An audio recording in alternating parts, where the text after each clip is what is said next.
The djembe and dunun drums of Mali herald the arrival on our historical stage of the kings and warriors who were to dominate West Africa from the 13th century for more than 300 years.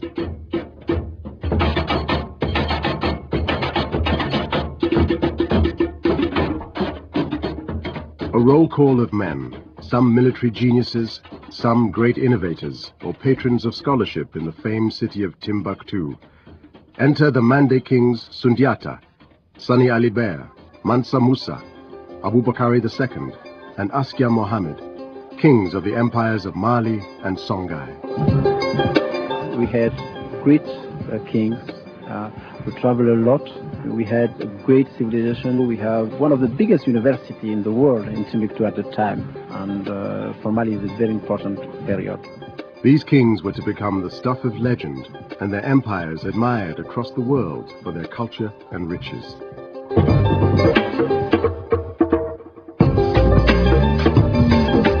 The Story of Africa, History from an African Perspective. Part 9, The Empires of Mali and Songhay, presented by Hugh Quashen.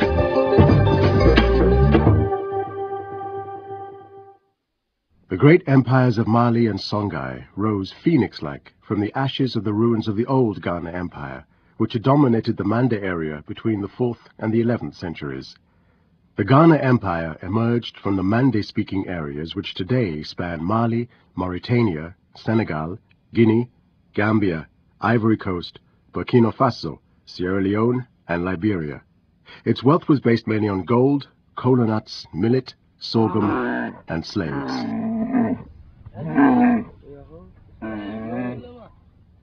They traded with the nomadic Tuaregs of the Sahara Desert, who crossed the Sahel on camels laden with salt, textiles, and exotic goods. But by the middle of the 11th century, this empire had begun to crumble. Out of the ruins came new empires, which were even bigger, and the demise of one and the rise of others has inspired many a griot to put history to verse and recount the turbulent history of this region. Formerly, the kings of Ghana extended their kingdom all over the land inhabited by the black man, but the circle has closed and the Cisse of Ouagadougou are nothing more than petty princes in a desolate land. Today, another kingdom looms up, powerful.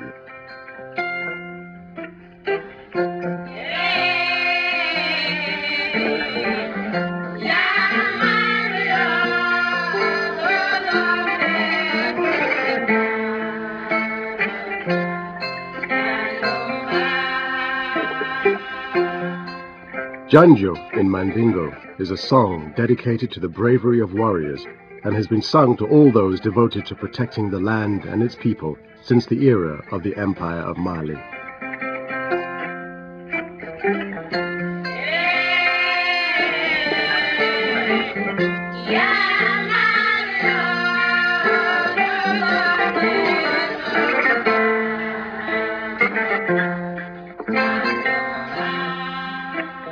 According to tradition, the Mali Empire began after a battle between two great warriors. Sumauro, the king of Sosso, was, according to legend, an evil sorcerer as well as a strong soldier. He had conquered Ghana and many surrounding kingdoms around 1220 and extended his hold over many peoples. But within a few years, he too was forced to yield to the greater military power of a rising kingdom, Mali. At the head of this emerging empire was a young warrior called Sundiata Keita.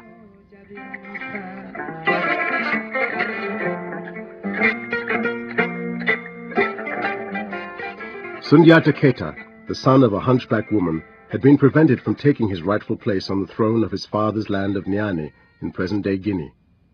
At the age of 18, he fled into exile with his mother and siblings. Professor Togola is the director of the National Ministry of Arts and Culture in Bamako, Mali. I think Sundiata played a very important role in the building of the Empire of Mali.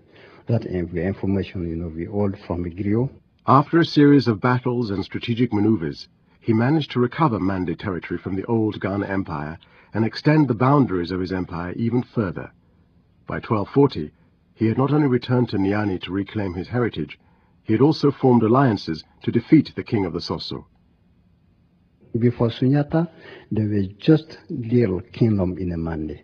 From Mali to Guinea to Gambia to Senegal, the name you hear the most, is Sunjata, because he was the builder of the Empire of Mali. By the time he was 30, many kings depended on Sundiata for their security and indeed their sovereignty.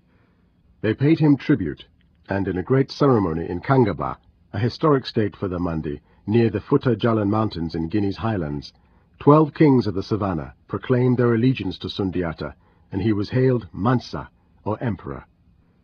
Under him, the capital, Niani, and other cities such as Jene entered a new, glorious era of peace and prosperity. Dr. Samuel Sidibe is the director of the National Museum in Bamako. The important economic aspect of this empire was given by the trans-Saharan commerce. People come from North Africa through the Sahara and buy gold, buy slaves, and go to North Africa with this gold and this slave. Trade increased through the work of the Julas, the merchants who controlled the caravan trade across the Sahara, and under Sundiata, the foundation was laid for other even greater developments and new changes. By the 8th century, Islam was growing in importance in the region. People still practiced traditional religion, and many rituals were still being performed to appease the gods. And Sundiata did not encourage his people to behave otherwise.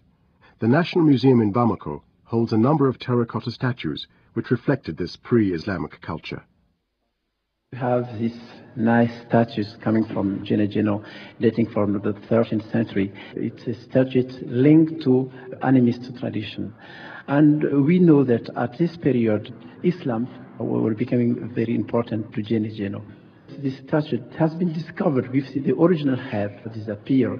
Maybe just to say, we are not now animist, but we broke the head to just say, okay, the statue is no more useful for us. Jojo nama kafira kaba ninkera hera kura mande kau kabakari de kafira jalima nyogo hera kura ye. By the time of Sundiata's death, Islam had spread throughout the Empire of Mali, sweeping away many ancient customs. Such historical events are the raw material for the orations of the griot, such as Sadio Diabate from Mali. Here she sings in praise of Sundiata's descendant and the next great Malian emperor, Abubakari II.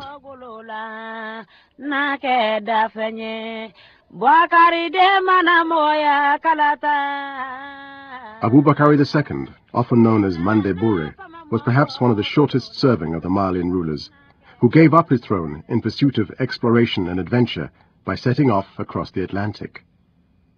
Mansa Abubakar II is the only African who has tried to go to America before Christopher Columbus. Professor Ali Ould Sidi is the chief historian responsible for establishing the city of Timbuktu as a World Heritage Site. So griots in the Mande sing songs about the history of Abubakar II and the expedition he has organized, because he sent his boats from Gambia.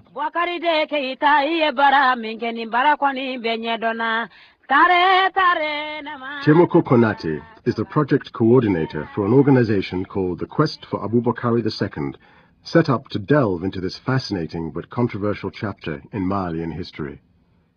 We actually don't want to bring forward the fact that Abubakar II was the first to ever cross the Atlantic Ocean. We know through evidence that the Vikings from Norway have been there long before, and also the Chinese. They have been there around year 1000. But Abubakar's crossing was around the 14th century, 13 and 12. This was some 150 years before Columbus. Arab historians were certainly keen to relate the story of this fantastic voyage. Al-Umari wrote about this expedition as told to him by Abubakari's successor, Mansa Musa, in 1325. I asked Sultan Musa how the kingdom fell to him, and he said, "We belong to a house which hands on the kingship by inheritance. The king, who was my predecessor, did not believe it was impossible to discover the furthest limit of the Atlantic Ocean, and wished vehemently to do so. So he equipped 200 ships filled with men, and the same number equipped with gold, water, and provisions enough to last them for years, and said to the man deputed to lead them, "Do not return until you reach the end of it." Alas, one ship did return. The captain on board reported that he turned back when he'd seen a mighty current in the open sea swallowing the other ships in a mighty wave. But the Sultan disbelieved him. Then the Sultan got ready 2,000 ships, 1,000 for himself, and the men whom he took with him, and 1,000 for water and provisions. He left me to deputize for him, and embarked on the Atlantic Ocean with his men. That was the last we saw of him, and all those who were with him.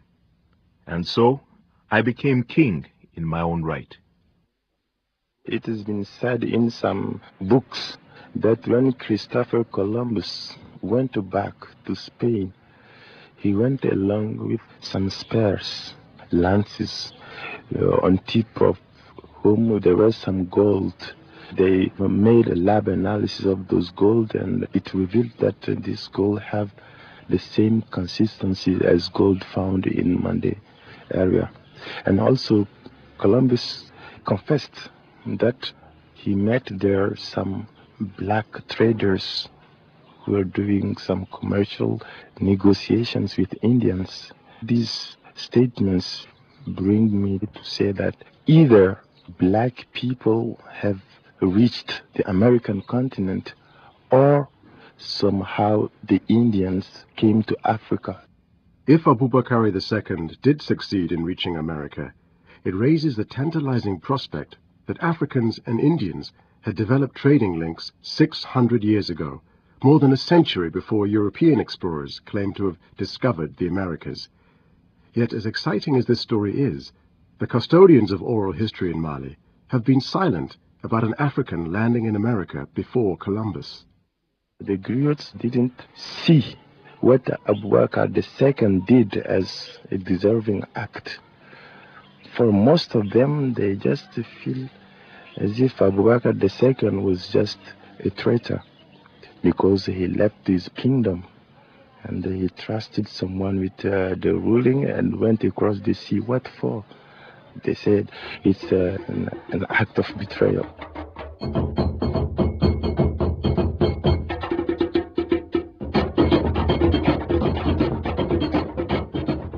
Yet if not for the abdication of Abubakar II, the Mande would not have reaped the benefits of his successor. Mansa Musa, or Kanka Musa as he is known by some, has been described as one of the most colorful personalities in West African history. He embraced Islam wholeheartedly, and Islam came to dominate many facets of society during his reign. This is how Al-Umari recalled Mansa Musa's pilgrimage to Mecca in 1325. He left his country with 100 loads of gold which he spent during his pilgrimage. He forwarded to the royal treasury in Egypt many loads of unworked native gold and other valuables.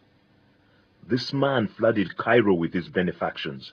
Merchants of Misr and Cairo have told me of the profits they made from the Africans. Gold was at a high price in Egypt until they came, but from that time its value fell, and it cheapened in price, and has remained cheap by reason of the large amount of gold which they brought into Egypt and spent there. However, Mansa Musa earned a reputation both home and abroad for more than lavish spending and the ability to cause rampant inflation. In the remote city of Timbuktu in northern Mali, nestling amidst the Saharan desert sands, monuments to the architectural legacy that Mansa Musa introduced still stand today. Proud and tall among the sand dunes are many mosques and other buildings in the so-called Sudanese style that the king promoted. We had a big mosque called Jingare Bear that was built, and it was financed by the King Kanku Musa, Mansa Musa, when he went to the pilgrimage to Mecca in 1325. When coming back from that pilgrimage, he stopped by Cairo, where he met an architect from Andalusia, Abu Ishaq Esahili.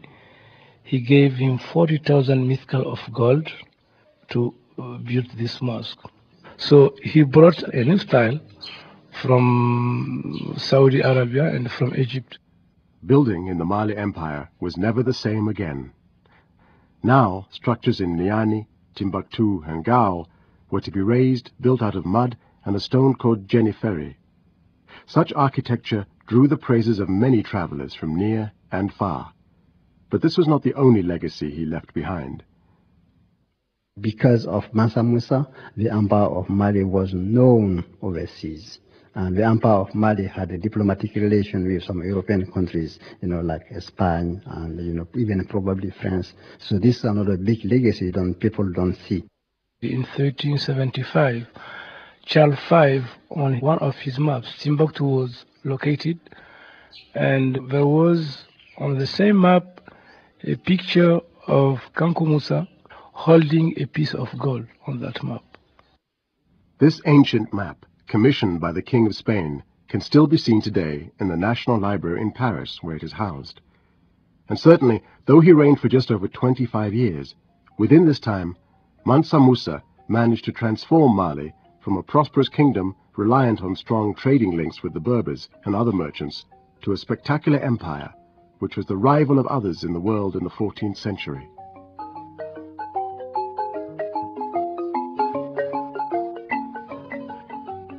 Under Mansa Musa, it could be said that the Malian Empire consolidated its glory and power and reached its zenith. It was through him that faith in one God took precedence, and Islam became the religion of state across the whole land, even though it was largely confined to the elite and not practiced by the masses. The Islamic character and structure of the empire nevertheless took shape, laying the foundation for the others who were to follow.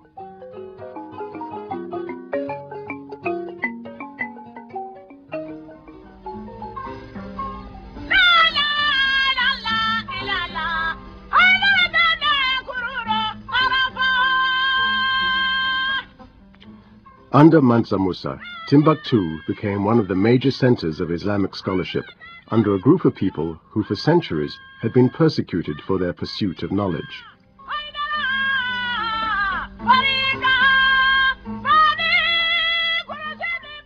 By the end of the 11th century, according to some historians, the former city of Walata, which does exist nowadays in Mauritania, was called Biru. By the end of the 11th century, the scholars of Biru were fighted by the Almoravids, by the Berber people, and they came here, Timbuktu, to get refuge. So they found their own sector called Birunche Kunda, and that sector was a part of Sankore, which was also the quarter and the mosque. By 1332, Mansa Musa was dead. His death was the beginning of the end of the Malian Empire. A series of dynastic struggles for the throne occurred against a background of economic decline. As Mali weakened, Tuaregs and Saharan merchants were beginning to rebel against paying tribute to the inefficient and weak Malian kings.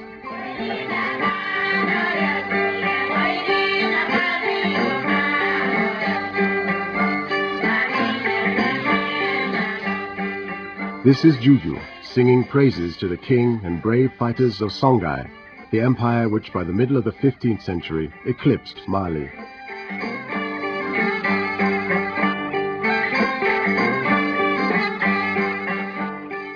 The Songhay Empire was even much bigger than the Empire of Mali. So it was really a huge territories going probably from Nigeria almost to the Atlantic Ocean, and was probably one of the most elaborated political power in West Africa. One of the first prominent Songhay kings was Sani Ali Ber. His reign was short but significant. Unusually for a West African ruler during this period, he was a non-Muslim who continued to practice traditional religion. Leading a powerful army and navy, he earned the reputation as a ruthless commander. Yet he retained control over a vast and powerful empire and the loyalty of millions of subjects within the numerous kingdoms they dominated. I think people just recognize, the domination of the Songhay Empire, and then they will pay the taxes to the empire. You stay loyal, because you can farm peacefully, you can trade peacefully. So they did recognize the Songhay Empire as a central power because they protect them. Although maintaining their own cultural identity and paying allegiance to this growing Songhay Empire, not everyone was happy. The capital city was located in Gao, about 350 miles east of Timbuktu. Timbuktu was a learning center, and let me tell you that there was a kind of opposition between the population of Timbuktu and Songhay Aliber, because most of the population here were Muslims, and Songhay Aliber was an animist. But in the mentality of local people, he was a magician, he was a criminal. In 1468, he has occupied Timbuktu. All the scholars who were against his entrance in Timbuktu were either arrested, deported, or killed. Many scholars fled Timbuktu to avoid death. Songhay Aliber's reputation as a tyrannical leader who rejected Islam and persecuted Muslims marred the more positive aspects of his legacy. Songhay Aliber is having his own cultural identity. He has African values. But the first thing he did is the political organization. The land was well organized. He came up with a canal project that was linking Timbuktu, for example, to a part of Mauritania. He came also with another project close to Timbuktu for the farmers. Though his canal project remained a pipe dream, his plans for building dikes to irrigate the land for farmers within parts of the empire were successful. They set Songhay on a path of economic expansion that was developed by his successors.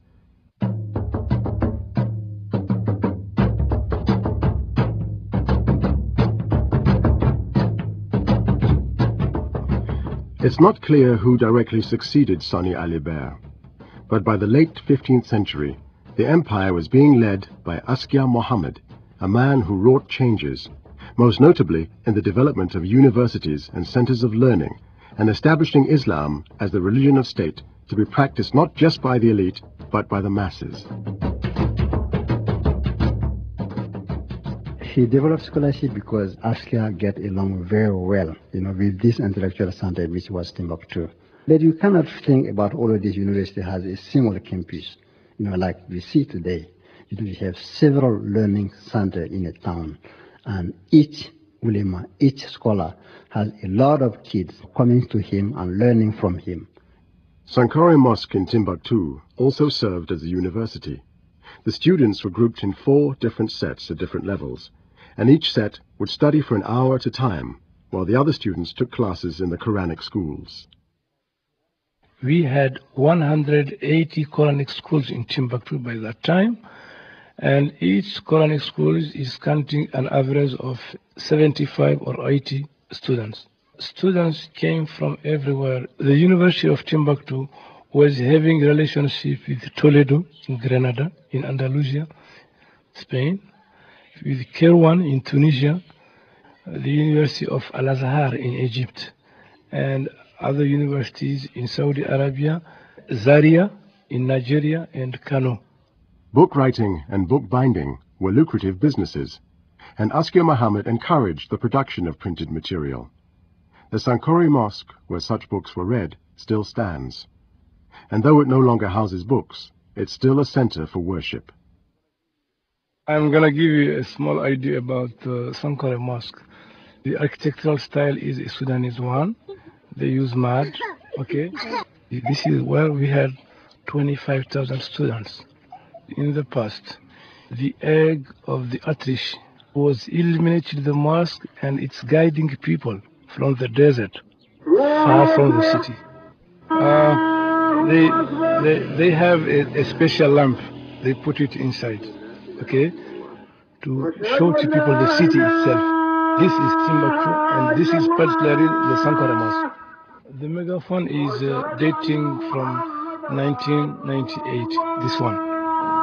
Being the fact that this mosque was dating from the 14th century, nowadays people use speakers to let more people hearing about the appeal for the prayer. Abdul Qaidar Mamar, owned some of the books and manuscripts rescued from the old library and university in Timbuktu. His family has owned a private library of ancient manuscripts dating back to the 13th century, and hundreds of the delicate, leather-bound, illuminated tomes are now housed in rows and rows of dusty iron chests in a storeroom in his house. From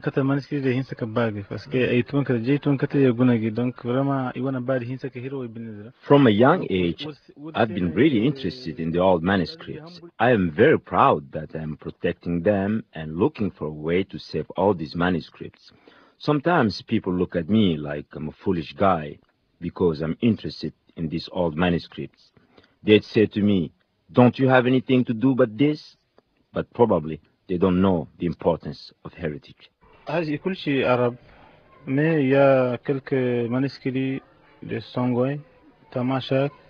All the manuscripts are Arabic manuscripts, but we have some manuscripts translated into Songhay, Tamashek, Fulani, Peul. These are dealing with social sciences, Quranic studies, astronomy, algebra, and so on. And I've learned especially from those dealing with traditional medicine. Professor Ali Ul Sidi is in no doubt as to the greatness of the man who promoted such religious teaching and scholarship, Askia Mohammed. He has proved that somewhere in Africa it's possible not only to come up with an empire, but also to have their own political system, their own society, but also to create and to rewrite also their own history. The Songhay Empire lasted till around 1590, when it finally succumbed to invasion at the hands of the Moroccan army, seeking to expand their own empire. But while it lasted, Songhay at its height had won respect for its social cohesion, political and economic stability, and scholarly achievement. As empires in the west of the continent were rising and falling, people in other parts of Africa were going through their own exciting and turbulent cycle.